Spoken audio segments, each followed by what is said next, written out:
समिति जिंदाबाद जिंदाबाद, पेंशन वाली संघर्ष समिति जिंदाबाद जिंदाबाद। रिटायरमेंट के बाद भी पूरी पारिवारिक अनिश्चितता तो बनी रहती है, तो व्यक्ति का जीवन अधर में होता है। और बहुत से हमारे पास ऐसे एग्जाम्पल्स हैं जहाँ ये पाया कि पुरानी पेंशन बहाली की मांग को लेकर कर्मचारियों ने सरकार को दी चेतावनी। शीतकालीन सत्र में पुरानी पेंशन बहाल करने की रखी मांग। कर्मचारी बोले कि शीतकालीन सत्र में पेंशन बहाल नहीं हुई तो सीएम आवास का करेंगे घेराव। 2024 में सत्ताधारी पार्टी के बहिष्कार की दी चेतावनी। जी हां, विधानसभा चुनाव में पेंशन बहाली की मांग को रखा था प्रमुख मुद्दा। नमस्कार, दैनिक साथी के डिजिटल प्लेटफॉर्म पर आपका स्वागत है। खबर को विस्तार से जानने के लिए यदि आपने अब तक हमारे चैनल को लाइक, शेयर, सब्सक्राइब नहीं किया है तो सब्सक्राइब करें, बेल आइकन प्रेस करें ताकि आपको हमारे सभी नोटिफिकेशन मिलती रहे। जी हां, पुरानी पेंशन बहाली की मांग को लेकर शनिवार को जिला सचिवालय पहुंचकर भारी संख्या में कर्मचारियों ने विरोध जताते हुए मुख्यमंत्री व नेता प्रतिपक्ष के नाम ज्ञापन सौंपकर सरकार को चेतावनी दी। कर्मचारियों ने कहा कि यदि सरकार ने आगामी शीतकालीन सत्र में पुरानी पेंशन बहाल नहीं की तो सीएम आवास का घेराव किया जाएगा और यदि इसके बाद भी सरकार नहीं चेती तो 2024 चुनाव के दौरान सत्ताधारी पार्टी का विरोध सभी कर्मचारी मिलकर करेंगे। जी हां, कर्मचारियों ने यहां तक भी कहा कि जब अन्य प्रदेशों में पुरानी पेंशन बहाल हो सकती है तो हरियाणा में क्यों नहीं। और आपको बता दें कि हिमाचल चुनाव में पुरानी पेंशन बहाली का मुद्दा प्रमुख था, क्योंकि कांग्रेस की ओर से कर्मचारियों को आश्वासन दिया था कि यदि वह सत्ता में आती है तो पुरानी पेंशन बहाल की जाएगी। और अब ऐसे में कर्मचारियों को लगने लगा है कि जिस तरह से हिमाचल में पुरानी पेंशन बहाल करने की मांग का असर हुआ है तो अब हरियाणा में भी सरकार पर दबाव बनाने का सही समय है।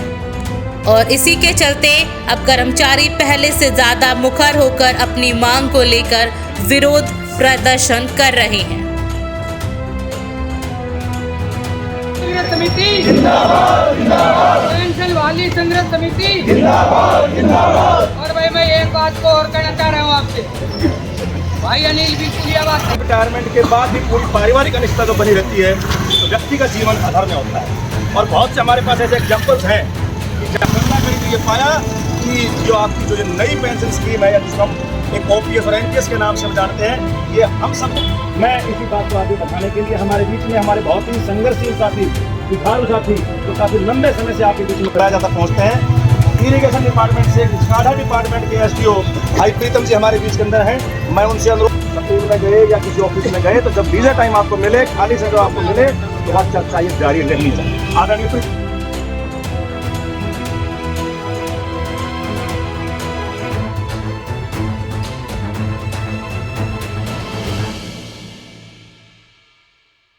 क्या नाम है जी आप और क्या कहेंगे इस प्रोटेस्ट? नरेश चौहान, जिला प्रधान Haryana primary teacher association Rewari. क्या कहेंगे? जो मेरे साथी आए हुए हैं वो अपने अधिकार के लिए लड़ रहे हैं और पुरानी पेंशन है वो उनका अधिकार है। जैसा कि सभी साथियों ने बताया कि ये जो पुरानी पेंशन है यही एक सिर्फ उनका एकमात्र बुढ़ापे का सहारा है। नई पेंशन में तो सिर्फ और सिर्फ उनको कुछ नहीं मिलने वाला। मेरे कुछ साथी रिटायर हुए हैं जो आज दूसरे कामों से अपना काम चला रहे हैं, इस पेंशन से उनको कुछ नहीं मिला। नए पेंशन में क्या है, मतलब क्या फ़ायदा नहीं है? ओल्ड पेंशन में क्या फ़ायदा है? नए पेंशन में क्या है कि कोई भी फ़ायदा नहीं है। सिर्फ कर्मचारी का जो वेतन है उसका 10% लिया जाता है और उस पैसे को सरकार मार्केट में लगाती है, जबकि जो पुरानी पेंशन स्कीम है उसमें एक पैसा भी कर्मचारी का नहीं लिया जाता और सरकार जो लास्ट में बेसिक पे होती है उसका 50% देती है पेंशन के रूप में। नाम है सर आप? मैं रविंदर भाकली, जिला प्रधान Haryana school lecture association Rewari. तो क्या कहेंगे आज ये प्रोटेस्ट को? मैं इसीलिए कहना चाहता हूँ कि जो हम ज्ञापन जिला उपायुक्त के माध्यम से माननीय मुख्यमंत्री, उप मुख्यमंत्री और नेता प्रतिपक्ष को दे रहे हैं शांतिपूर्ण तरीके से कि हमारी जो जायज़ मांगे हैं, हमारी ओल्ड पेंशन स्कीम जो है हमारी, उसको बहाल किया जाए। निश्चित तौर पर ये 2006 से हम विभिन्न धरने और प्रदर्शन इसके बारे में करते आ रहे हैं, लेकिन सरकार हमारी मांगों को नहीं मांग रही है, जो नहीं रेंग रही है। इतिहास गवाह है कि अगर सरकार ने हमारी बातें नहीं मांगी तो जैसे आने वाले अभी आपने देखे हैं पंजाब के अंदर, हिमाचल के अंदर, छत्तीसगढ़ के अंदर जो, और यहाँ मुख्यमंत्री राजस्थान के अंदर जो अशोक गहलोत जी ने इस ओल्ड पेंशन स्कीम को लागू करके कर्मचारियों में एक अंदर एक खुशी का माहौल दिया। तो हम चाहते हैं कि वो इस तरह का मैसेज यहाँ भी दें। और आज जो अदर स्टेट बताए उन्होंने लागू कर दिया, लेकिन हरियाणा सरकार लागू नहीं कर रही है। अब आपका ठोस कदम क्या होगा आगे? क्योंकि आगे रणनीति बनाएंगे और उस रणनीति के तहत निश्चित तौर से हम कोई उग्र रूप धारण करेंगे इसके लिए, क्योंकि ये बुढ़ापे का सहारा है हमारा। और सरकार को चाहिए कि सरकार का काम होता है लोक कल्याणकारी नीतियाँ बनाना, लेकिन सरकार हमारे पैसे पर ही डाका डालकर हमारे साथ विश्वासघात करे, हमारे बुढ़ापे की लाठी को सारे को छीन रही है, जिसको हम छीनने नहीं देंगे, हम जाया नहीं होने देंगे। सर क्या नाम है? आज प्रोटेस्ट के बारे में क्या कहेंगे? अनिल यादव, पूर्व प्रांतीय अध्यक्ष असला। आज हमारे साथी जो न्यू पेंशन स्कीम में है वो इसका विरोध करने के लिए और अपने विरोध को एक ज्ञापन के स्वरूप से आदरणीय मुख्यमंत्री जी तक पहुंचाने के लिए यहाँ पर एकत्रित हुए हैं। सबको विदित है कि आज के समय के अंदर बदलते भौतिक परिवेश के अंदर जो हमारी ओल्ड पेंशन स्कीम है वो सरकार तुरंत बहाल करे, और ये कोई इतना बड़ा मुश्किल कार्य नहीं कि जो नहीं हो सकता। कुछ स्टेट की सरकारों ने इस पेंशन स्कीम को बहाल कर दिया, तो फिर हरियाणा सरकार बहाल क्यों नहीं कर सकती? कर्मचारी की रिटायरमेंट के बाद उसका एक ये बुढ़ापे का सहारा है, और न्यू पेंशन स्कीम हमारे साथियों के साथ एक छलावा है। हम इसे बिल्कुल भी स्वीकार नहीं करते, और जब तक सरकार हमारी ओल्ड पेंशन स्कीम को बहाल नहीं करती, यह संघर्ष दिन दुगनी रात चौगुनी तरक्की के साथ सरकार के गले की फांस बन जाएगा। पिछले कई सालों से आप ये संघर्ष कर रहे हो पुरानी पेंशन को लेकर, फिर सरकार सुनवाई नहीं कर रही, क्यों? क्या कारण लग रहा है आपको? 2006 में जब इस न्यू पेंशन स्कीम को लागू किया गया तो इसकी गणना ऐसे चकाचौंध के तरीके से करके हमारे एम्प्लॉय साथियों को दिखाई गई कि ये उनके भविष्य के लिए एक स्वर्णिम अवसर है, उनको इसका बड़ा फायदा होगा। लेकिन जब हमारे विद्वान साथियों ने इसकी कैलकुलेशन करी और टेबल को बनाया तो ये पाया ये तो हमारे ही पैसों पर सरकार का डाका है, और हमारा जीवन, हमारा बुढ़ापे का सहारा हमसे छीना जा रहा है। मेरी सरकार से पुरजोर अपील है कि इन कर्मचारियों की आवाज़ को सुना जाए और तुरंत ओल्ड पेंशन स्कीम को बहाल किया जाए।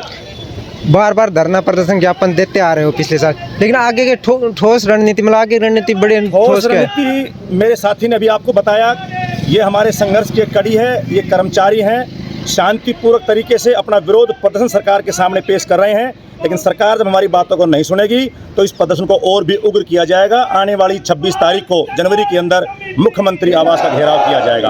इसके अलावा भी अगर जरूरत पड़ी तो हमारे कर्मचारी सरकार के खिलाफ जो वो डेमोक्रेटिक तरीके से कड़ा विरोध कर सकते हैं, उसे करने में हमें कोई गुरेज नहीं होगा। क्या नाम है सर, और आज ये प्रोटेस्ट कर रहे हो, क्या पूरा मामला है? मैं पुरानी पेंशन बहाली संघर्ष समिति जिला प्रधान जितेंद्र यादव। आज माननीय उपायुक्त महोदय के माध्यम से माननीय मुख्यमंत्री जी, उप मुख्यमंत्री जी, नेता प्रतिपक्ष के नाम हम ज्ञापन दे रहे हैं कि हमने बहुत ही सौहार्दपूर्ण शांतिपूर्ण माहौल में कई बार धरने, आक्रोश रैली, करनाल की रैली की, लेकिन सरकार के कानों पर आज तक पुरानी पेंशन बहाल करने की जूं तक नहीं रेंगी। अब हम सरकार को चेतावनी दे रहे हैं कि शीतकालीन सत्र में यदि पेंशन को बहाल नहीं किया तो आने वाली 26 फरवरी 2023 को मुख्यमंत्री आवास का घेराव करेंगे, और 2024 के चुनाव में खुलकर कर्मचारी जो है पार्टी विरोधी जो है हमें मजबूर होकर के इस सरकार के विपक्ष जाना पड़ेगा।